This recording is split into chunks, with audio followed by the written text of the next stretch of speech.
Campaigns are about strategy. What is a strategy? Well, strategy is just a way of saying, I'm going to organise what I've got, the way I'm approaching it, the way that I'm delivering it, the pace at which I'm delivering it, and the people which I'm talking to, all of that, we're just going to organise it in a way that gives us the maximum chance of winning. I mean, at the end of the day, that's all a strategy is. Organising yourself to have the maximum chance of success. Now, I'm a professional strategist, but I do want to emphasise here, you can't get too hung up on this. So remember that in some ways, strategy is a delusion. Strategy is the belief that you can control the future, and you can't. But what you can do is you can give yourself the best chance to be prepared and to be effective dealing with whatever it is that comes along, and it will come along. So don't fetishize strategy, but never, ever, ever underestimate. Without a strategy, you'll probably do the wrong thing. So it is just that old thing. If you don't know where you're going, you won't end up there. So a strategy is important. Now, at some point in the future, we'll do a full course on developing strategy. But for now, just a very quick introduction to give you an idea about how to go and build a strategy for your own campaign. So 5 steps in this introductory piece. Number 1, work backwards. Now, I can't emphasize this enough. And I'm going to give you an example of this from back in the day not when I started campaigning, but early on. And it was the marketing strategy. And this is in the kind of the noughties, the boom period for the early internet. And what you would find was that every time you went to, say, a political party conference or to some kind of event that involved social organisation or campaign organisations, you would discover that there were lots and lots of branded mouse mats. So you would always get a mouse mat which was designed with a logo of the organisation or whatever. They were always there. Did anything in the history of the world ever change because of a branded mouse mat? I would strongly argue no, it didn't. That's what happens if you start from here and you look forwards. So if you start from where you are now, and we're going to develop a strategy, and your first question you ask yourself is, right, what can we do first? If you do that, you will select the things that it's easy to do at the early stages. You can go on the internet, you can browse t-shirts, flyers, all of that stuff. You will find good deals. You'll suddenly think, right, there we go, that's a start, let's get ourselves t-shirts. T-shirts might be useful, but this is the thing. If they're not useful, if you can't actually explain how a t-shirt helps you get the outcome that you're trying to achieve, don't do t-shirts. You've only got so much time. You've certainly only got so much money. And I cannot emphasize this, you've only got so much energy. Campaigns are draining. You believe in them. They take it out of you. You've only got so much time. Do the things that you know are going to work, or that you firmly believe are going to work. So how do you work out what those are? How do you assess what they are? Well, that's why you should start from the end and work backwards. So if you go right back to the end point and you say, well, what does success look like? Okay, what's the outcome? Imagine the outcome and it's worked and you think it's all, everything that you wanted, you've achieved.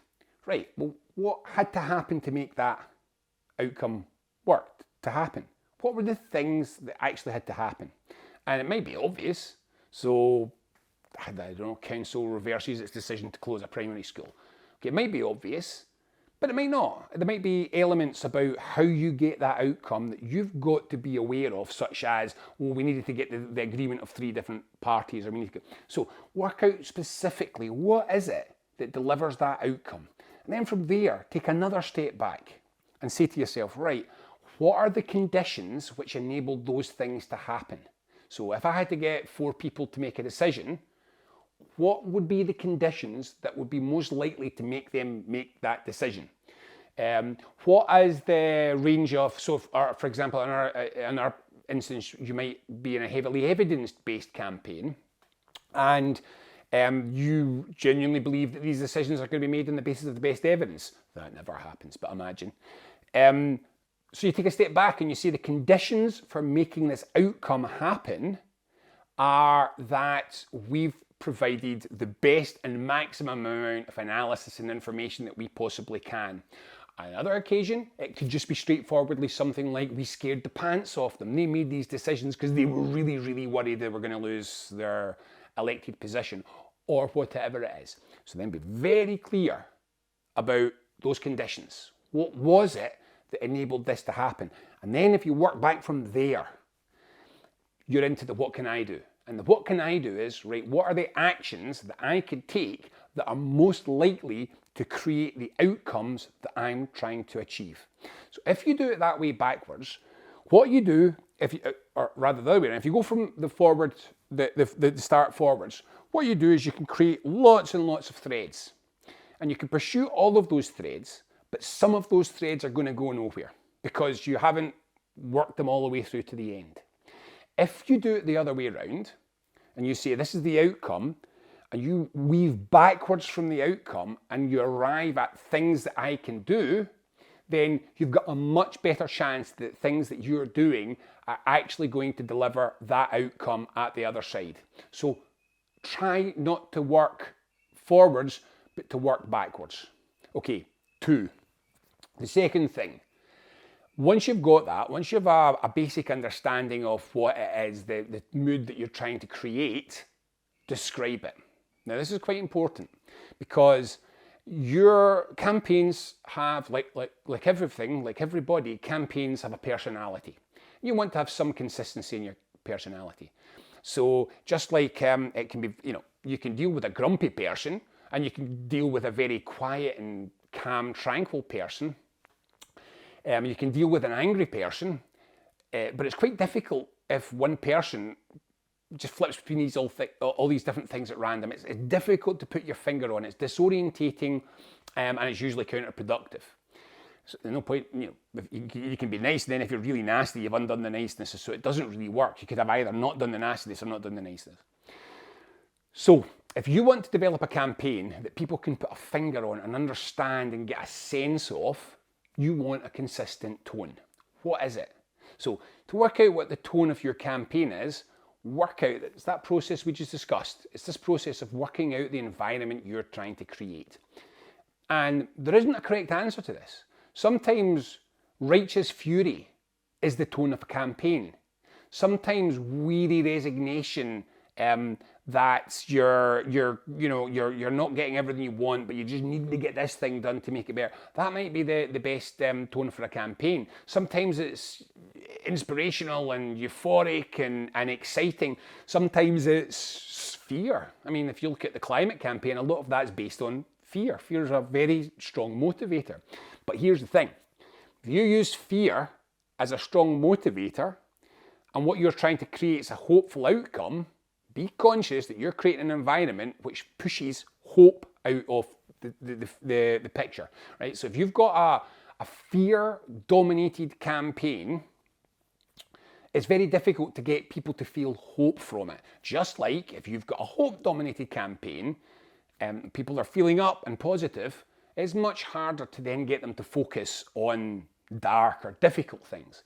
So get the tone of your campaign right. Decide what it is, and above all, I can't emphasize this enough, I'll say this many times, what you say doesn't matter, it's what your target audience hears that matters. So you might think you're being confident and assertive, but if they think you're sounding irritating, pushy and arrogant, you've failed. You haven't, it doesn't matter how well you planned it, it hasn't worked. So what you want to do is work out what is my target audience? Always know your target audience. What is my target audience? In that process of working backwards, that's the who needs to do what to make the outcome happen. That's your target audience. Once you've got your target audience, try to work out how you need to make them feel or how you want to make them feel. What is the emotion that you want to bring out from them? And then from that, take a slide backwards and think about the way that you can make them feel that thing.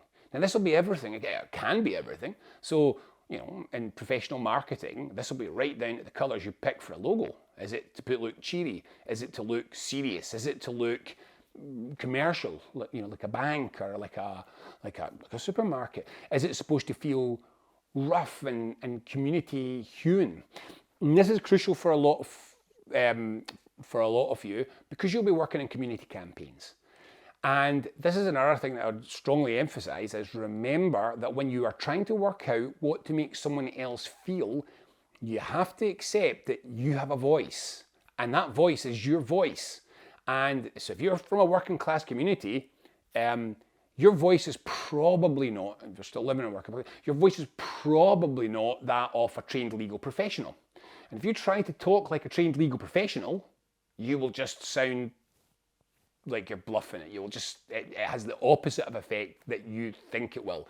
But likewise, if you're clearly a professional middle class person that lives in a big house and you've got a nice accent, think really hard about trying to be one of the people, trying to present yourself as a down-to-earth, working class kind of person, because it'll come across as fake.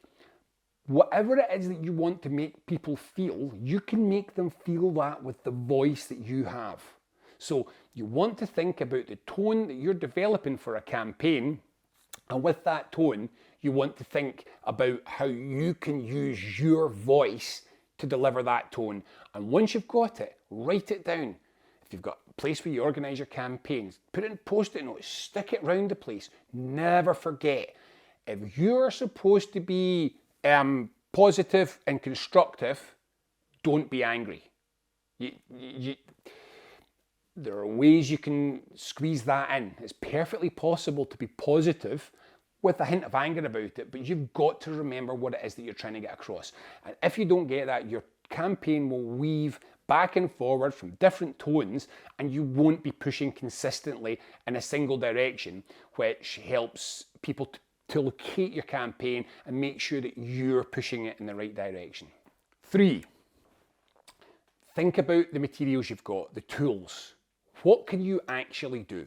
So, for example, if you are a global corporation developing a marketing campaign, you're probably not going to be able to get an enthusiastic community grassroots town hall meeting together which doesn't feel staged, managed or fake. If you are a small community group, you're probably not going to be able to produce a comprehensive authoritative economic impact report. Nobody can do everything. Everybody has a set of tools, a set of materials, a set of possibilities that they have. Think what yours are. What can you do? You could do a local petition. You could do local Facebook activity. You happen to have, remember the skills audit, and the skills audit doesn't just have to be your group, it could be people in your community. You happen to know somebody who does have some specific knowledge in this and they've been willing to help you a little bit. So there you go, there's something else that you've got to deploy. You have a local newspaper and they are very good at taking news in your town. So okay, there you go, you'll be able to develop some sort of local news stories if you can do that. If you think about all the things that you could do, everything that you've got in your capacity to do it, and you're working your way through this strategy, it helps you to work out, right, okay, this is my tone, but in what ways am I deploying this tone? This is our voice. This is what we're trying to do. How are we deploying it? How are we going to use this? How are we going to make people feel angry, happy, despair, hope, excited, inspired, whatever? Not just in terms of tone, but in terms of the things that you do. Now, you'll be familiar with lots of them. You can do town hall meetings, community meetings, leafleting, flyers, door knocking, media stunts, petitions. You can picket, you can have protests outside. You know the sorts of things that you can make a campaign out of. Get them down, think them through, and select them wisely.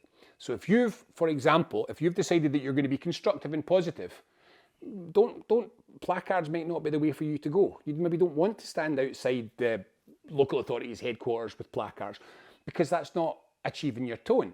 On the other hand, if you think an outrage has happened, there's no point in writing polite letters to the local papers. You've got to up the ante with something that's a bit more like a protest or some form of photo stunt that you organise outside. You can be as creative as you want.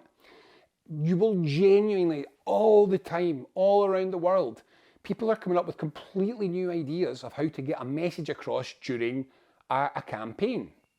You can innovate here. You can come up with great ideas, but get them all down so that, again, you're not just doing what you can do, you're looking at everything that you can do and selecting the things that you think are most likely to work.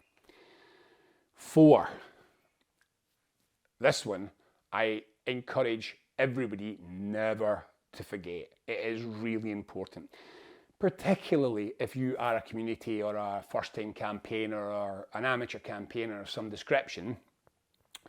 You sit down, you produce a strategy, and everything that I've been saying so far is all about working towards an assumption of victory. You've got to assume you win. You can't develop a strategy without assuming that it's possible to win. So you've got a strategy, you assume it's possible to win, you get excited, you put it together, you can visualize it in your head, this media stunt that we've got planned, this petition, this town hall meeting, all of these things, it's going to be amazing. And then what happens is, in the well-known phrase, no strategy survives first contact with the enemy, or in the much more concise formulation by Mike Tyson, everyone has a plan until they get punched in the face. At some point, unless you're an extremely unusual campaign, what you expected or hoped or planned to happen will be not what happens. Something will go wrong. Now, I can't emphasize this enough. Again, way better if you've thought that through in advance. Way better if when you're sitting in a meeting at the council or you're hanging banners from somewhere, it's way better if you've thought through in advance what happens if somebody raises this embarrassing thing, or what happens if this banner falls and covers the windscreen of a car and it crashes and someone's killed. If you think before it happens about, right, I'm about to do this thing or these things, what does it look like if this goes disastrously wrong? If you've thought that beforehand, you're much better prepared. It helps you to avoid the errors, the failures happening because you've thought it through and you've thought, oh my God, wait a minute, banners, keep them away from roads. We don't want them to fall on roads. That's dangerous, right? It helps you to think that through. So it helps you to avoid the problems coming up as before they arrive. But it does another thing, which is it preps you for when they come. You're never, honestly, everything isn't going to go exactly as you want, never. You're going to get caught with curveballs, things you don't expect.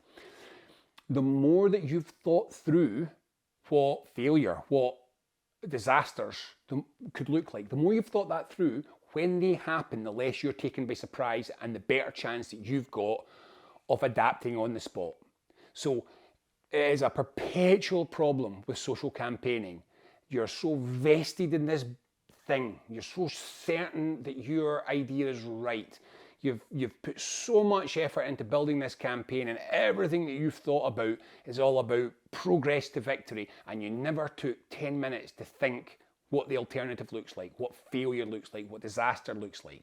With a bit of luck, you're not going to hit full failure, you're not going to hit full disaster, but you're going to have little failures and you're going to have little disasters.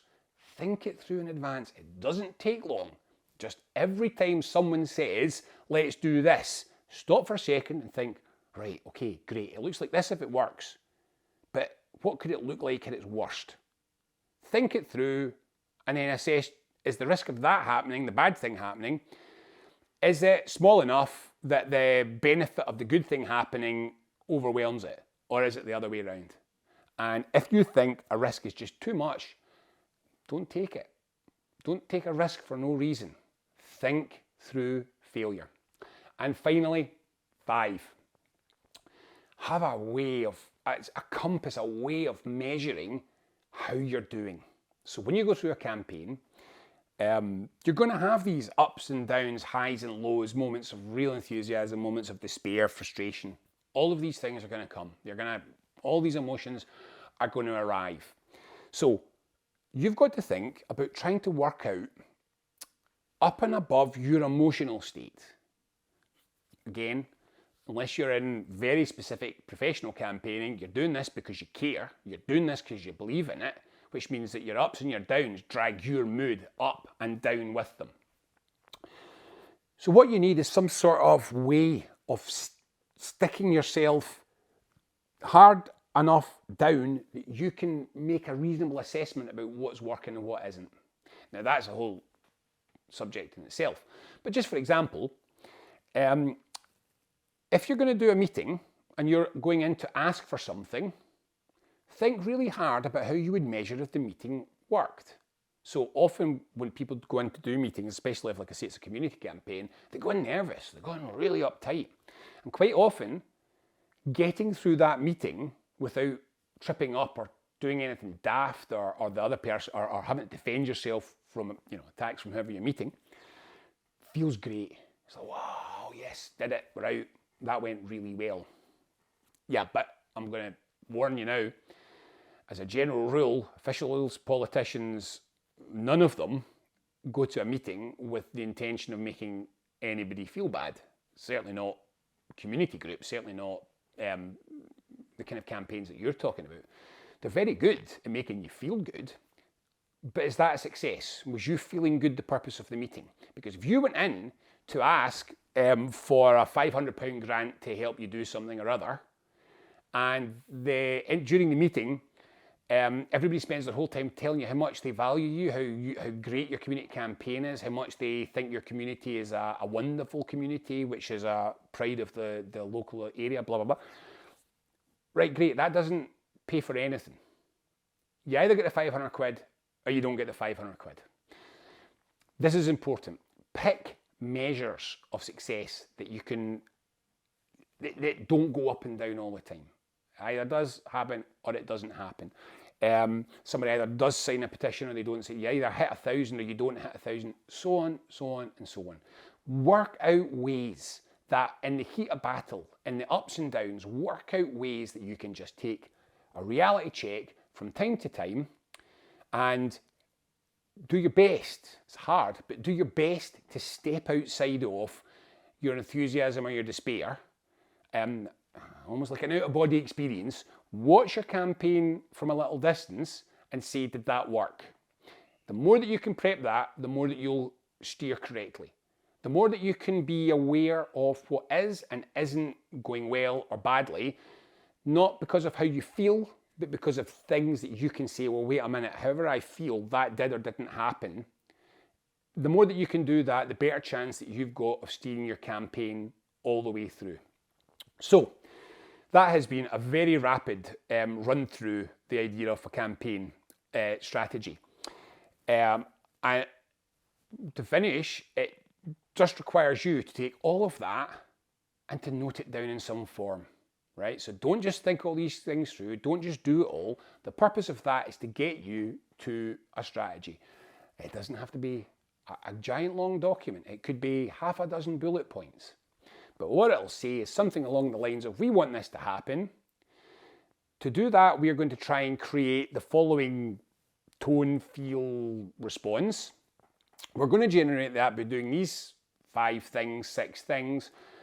We're going to measure the success of how those went in the following way, and we've thought through risk factors, failures, problems, things that might happen, and we've taken these steps to mitigate it. 6 bullet points, 7 bullet points, that might be all you need. It just enables you to make sure that you're not totally making it up as you go along and you're actually following some kind of a path rather than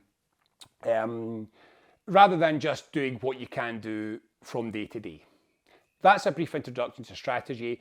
We'll produce more in this later, but start to think about it. Start to think about how people go about making things happen and how you can go about making things happen, how you can structure that into a plan that gives you the best chance of success. For each of the short videos in this course on how to build up a campaign, you'll find on the Commonweal's Campaign Centre there is a little worksheet which will recap the things we've just talked about, will give you the key learning points that you need to remember, and it'll give you a couple of little exercises that you can try out to put these skills into practice for real. If you go to Commonweal's Campaign Centre, you'll find all the materials there. Give them a shot, see how you get on with them, and if you've got questions, don't hesitate to drop an email, or better still, put a message into Campaign Centre. There'll be lots of other people with campaign experience who are there and who want to help you develop and build your skills.